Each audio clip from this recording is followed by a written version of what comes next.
Kamis 4 April 2024 siang, MK melanjutkan sidang perselisihan hasil pemilihan umum Presiden dan Wakil Presiden tahun 2024.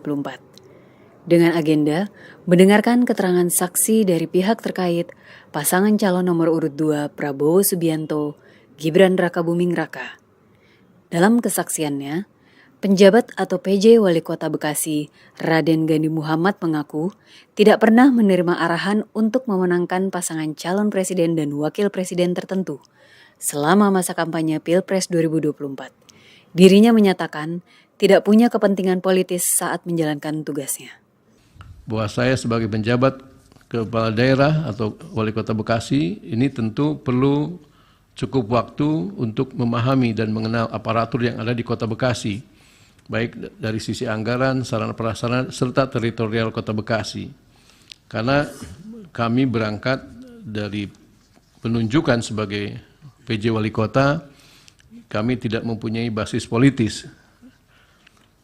Terus bahwa penjabat kepala daerah tentunya tidak dapat mengkondisikan aparatur kota Bekasi, meskipun seandainya pejabat kepala daerah ini ditugaskan untuk menyukseskan pemenangan salah satu pasangan calon tanpa dukungan aparatur yang ada di kota Bekasi.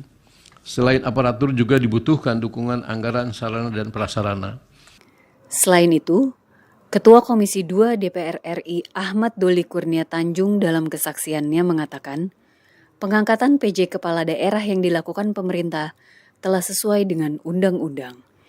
Pihaknya juga selalu menggelar rapat kerja dengan pemerintah terkait penetapan PJ Kepala Daerah dan mengaku selalu mengingatkan pemerintah untuk objektif dalam menunjuk PJ Kepala Daerah.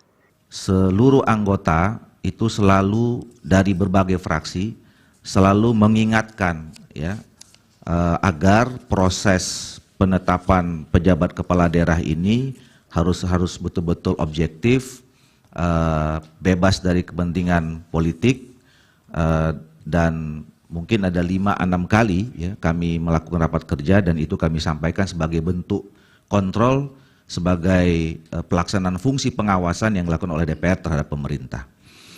Dalam persidangan, tim hukum Prabowo Subianto Gibran Rakabuming Raka menghadirkan 6 saksi dan 8 ahli. Di antaranya PJ Wali Kota Bekasi Gani Muhammad, PJ Bupati Wajo Andi Batara Livu, Ketua Komisi 2 DPR RI Ahmad Doli Kurnia Tanjung, anggota DPR RI Supriyanto, Ketua Komisi 8 DPR RI Abdul Wahid, Ketua DPP Partai Golkar Aceh Hasan Syazili, Ahli Hukum Konstitusi Andi Muhammad Asrun, Ahli Hukum Abdul Khair Ramadan, Ahli Hukum Tata Pemerintahan Aminuddin Ilmar, Ahli Hukum Tata Pemerintahan Margarito Kamis, mantan Wamenkumham Edi Hiarij, pendiri Cyrus Network Hasan Nasbi, Direktur Eksekutif Indobarometer M. Kodari, dan Halil Khairi.